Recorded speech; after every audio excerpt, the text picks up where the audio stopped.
I've been working on the interference patterns due to slits. And one of the things that we need to do to make a great pattern is to talk about what happens when you have a whole bunch of slits or a whole bunch of point sources, either way. So let's just talk about 2 point sources. These are point sources. And then we'll do 3, and we're going to think about how we could find the electric field at some screen over here. So this is just a quick review. This is finding interference due to using phasors. So I'm going to show you about phasors. Imagine that I have 2 point sources right here. They're coming through these double slits, it could be, and the 2 lights are coherent and they come from the same source so that they're in phase right here. Over here, they can interfere. And the key here is this delta, right? This path length goes a little bit further than that one. And you know, the main thing is if delta is equal to the wavelength, then if this goes 1 wavelength more than that, then it'd be constructive interference. But what about in the other cases where it's not exactly lambda or not, or you know, a half of lambda, which would be destructive interference? How do we find the intensity on this screen? Well, the first thing is, you know, what we perceive as intensity is not the electric field, but these are electromagnetic waves. So we're going to talk about electric fields, and then we can always talk about intensities later. This is the expression for a one-dimensional electric field wave, right? So it's some maximum electric field, E0, and then it's going to change with both time and space. So 2 pi times the frequency of the wave times t minus 2 pi times the distance divided by the wavelength. And no one wants to write 2 pi a bunch of times, so we instead use these two shorthand notations. Omega is the angular frequency, it's 2 pi times the frequency, and k is the wave number, it's 2 pi over the wavelength. So we get this for our expression for one wave in time. Now, I don't really care about, I kind of care, right? I kind of care about the distance, but really I'm not going to be moving around here. I'm at that point. I want to find an expression for the electric field at this point. So let's call this E1 and let's call this E2. Then E1 will be E0, and I'm going to call this some distance x. It doesn't really matter. It's some set distance, this distance that it went. E0 sine omega t. Right, and it's some distance, but I don't really care. I'm only going to call it like that. And I will represent E2 as E0 sine omega t plus some phase shift. And this phase shift depends on this distance right here, right? It went a further distance delta. So I can write the phase as k times delta, because that's how much further it went. That's like my x. Now, how do I add these two functions, right? How do I find the resulting electric field, which is going to oscillate with time, but we're fixed at a point right here? I think one of the best ways to do this is to just plot the electric field as a function of time. And so I did that. And I actually made a program. I'm going to show you this program, and it does a lot of stuff. Really what I do is to plot. I'm going to sketch it out here. This will be E1. Like that. Yeah, no, I'm not. There's a reason I don't draw all my graphs. And this could be E2. It's shifted by some amount. Ooh, having trouble here. You get it. And then that'll be E2. And then I'll have some resulting electric field, which I can't draw either. And we'll call that ER. But I can plot all that. And then what I want to do in my program that I've already made, I'm going to modify from there, which I normally like to make the programs from scratch, but I really want to show this phasor thing first. Now, what happens as the phase constant changes? What happens, how these two waves add up? And so I'm going to show this animation. I'm going to go through the code, and it's not going to write it.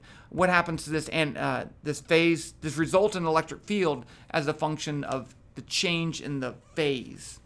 Does that make sense? It'll make sense when I show you this picture, this graphic. So here I have a program, and I have 4, 1, 2, why do I have 4? I'm not sure.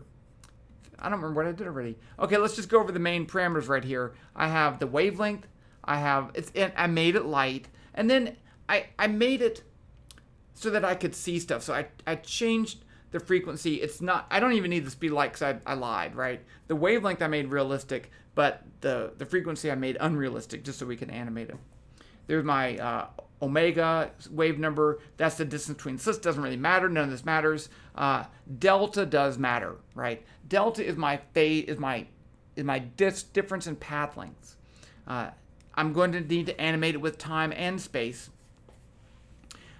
D delta, what I'm doing is changing that path length. And I'm going to animate the graphs based on a change in path length difference, just so you can see what happens as phi changes. So this program, it has a double loop here. I'm going to make an animated graph. If you want to know about animated graphs, I've got other videos, but I'm happy to talk about it again. I love animated graphs. I reset the time. I set the value of phi because I need that. I calculate E1 and E2. I'm just calculating the change with time. And then I'm finding the total. Again, this stuff right here plots, adds to the data so I can animate it. And then I plot them right here. This is plots them. I change my delta function, and then I do it all over again so we get an animation. Let's see what that looks like. The blue curve is my E1. It didn't change. The green curve is the E2, right? So as I increase my phase, then we can see the red curve, the resultant, changes. But I really want that maximum electric field right here, which changes. Here it's at a maximum. E1 plus E2, they're in phase, so I get 2 times electric field. I set E0 equal to 1. But you can see at other times, then it goes to 0. So it goes between 0 and 2 for the maximum electric field. And that's really what I want, because that's what your eyes perceive. We don't see this change in electric field. We kind of average it out. So how do we find that electric field? It could be anything, right? If they're in phase, it's easy. If they're out of phase, it's easy. But what about in between? That's where we need to look at this idea of phasors. So let's switch back over here to the paper. I'm going to draw it for you, and then we can make phasors. It's going to be fun. One of the things with a phasor is that we're going to represent an electric field. Remember, E equals E0 sine omega t. I can represent that as a vector. And this angle is omega t. If that's the case, the y component is going to be E0 sine omega t. This has a length of E0 at an angle omega t. And so this projection into the y-axis is my electric field. So this is going to rotate around like that. What we can see is that if I have 2 electric fields I want to add together, I'm going to build it up.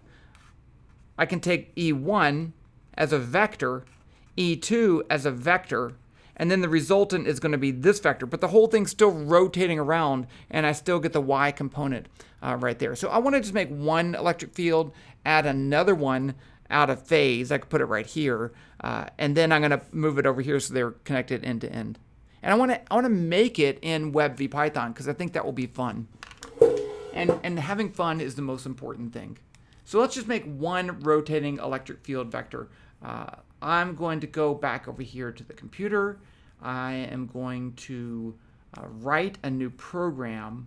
And let me copy all this. I'm going to copy the same parameters. Copy that. And come over here. New program. I should have started the new program. I wasn't even thinking. New trinket. WebVPython. And then I want to say Python, not blocks. I don't know who uses blocks. I mean, it's a good idea to have in there. I just don't like it. And then paste all that stuff. So all I have so far is the constants and everything like that. I do have this delta is 0.3. That's fine. I don't just pick the value. Okay, that's my phase shift. That has to do with my phase shift. Let's make E1 as an arrow. E1 equals arrow. Position equals vector 0, 0, 0. Axis. So arrows are 3-dimensional objects in WebVPython, and they have 2 important properties. Position is the location of the start of the arrow, and axis is a vector from the start to the end. So I'm going to make the axis the electric field, the E. Yeah. So it's going to be equal to E0 times vector. I want the x component to be cosine omega times t, the y component sine omega times t, and then no z component. And that's it. Oh, that's an O. Ooh, don't do that. You can't even see it because my face is covering it up. That was a mistake. Okay, not my face, but my face could be a mistake too. Now let's just animate this thing rotating around while t is less than 3, rate 100. So if you don't remember, rate in Python, WebVPython says don't do more than 100 loops per second with a time step of 0.01. This would be real time. Now I'm just going to change the axis. I can even just copy this whole thing. I mean, why type stuff when you can copy it? E1.axis equals, axis. I need to increase my time. And that should do it, but you never know if I made a silly mistake or not. There we go. So that's my electric field rotating around. I actually want it to go a little bit slower because it's kind of just fast. Let's just decrease this frequency to, let's just see if 1 is too slow. Okay, now it looks like it changes shape because the camera zooms in and out to make it work. But there's my electric field. Now I want to plot the resultant electric field, and let's call that ER. It's a arrow. Position is at the vector. It's at the origin, and the axis is going to be equal to E0. Now let's put E0 times vector 0 sine omega t 0. And let's make this one different. Let's put it color equals color dot red. Now down here I need to update that. And why is it doing that? That's annoying. ER dot axis equals E0 times vector 0 sine omega times t 0. And now let's run that. Okay, so that red, that's the actual projection of this into the y-plane, and that's our actual electric field. But we can model the whole thing as rotating around. And that's just one vector. It's not that useful. Let's add in our second electric field, E2. I'm just going to copy this and paste it. Oh. Copy and paste and call it E2. Position is the same. Axis is the same, except I'm going to add in this plus phi. Plus phi. And now I am going to copy the axis because I need to update that as time updates. What's wrong with this browser? It's really making me kind of not happy. Come on, just scoochy. There we go. E2.axis equals paste. So now I have two electric fields. This I'm going to cut, put it down here, and let's say the ER.axis is going to be equal to, I want to recalculate this. Let's say ER.axis is going to be, let's just say E total. E total equals E1.axis plus E2.axis. This is what's so great about WebVPython. Those are vectors. I can add them as vectors. I can get a vector result. And down here, I'm just going to say vector, let's just say vector 0 et.y 0. I just want the y component as a result of that vector. So it's going to add those two vectors and then use the y component. Let's see if it works.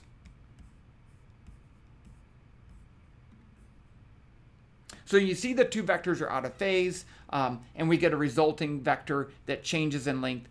That's what we expected. But you can notice that it can be bigger than both of those vectors. It could be 0 too. Now I want to, normally when we add vectors, we put them end to end. So let's do that. And if I do that, I just have to change this E2. I want the position of vector E2 to be E1.axis. So it's at the end. At the end of E1. But if I do that, I have to also move it down here. E2.position equals E1.axis. And let's see if this works. Yeah, there you go. That's pretty good. But it would be better if I did it with 3 vectors. So let's do 3 vectors just for fun. My third vector, E3, is, I should copy that, but I'm not going. Let's copy it. Let's just copy. Let's copy the whole thing. E3. Now I want E3 to be at the end of E2, but the end of E2 is not the axis E2 because it started at E1. This will actually be E2 dot axis E2 dot POS plus that. And that will give me the end of E2, and that's where I start E3. And then the axis would just be, we need to have a different phase constant. Let's say this is 0.2 times that. I'm just making up something. You could use phi again. They could be completely out of phase, but 0.2 times. I want to do something fun. Then that's good. And now I just need to update the position of E3.POS equals E2.POS plus E2.axis. E3.axis equals the same thing up here. That stuff. Gosh. Okay, there we go. That. And then the total, it will just be E2 plus E1 plus E3 dot axis. Let's see if this works.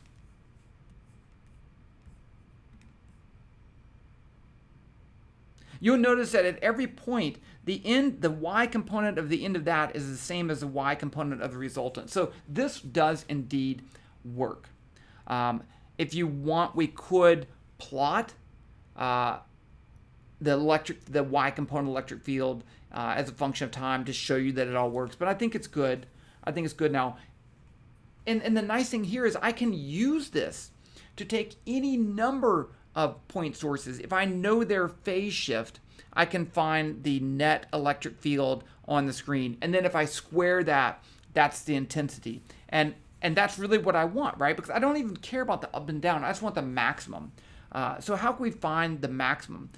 The maximum, what I can do, since I have E1 already in the x-axis. Let's see. So how would I find the maximum?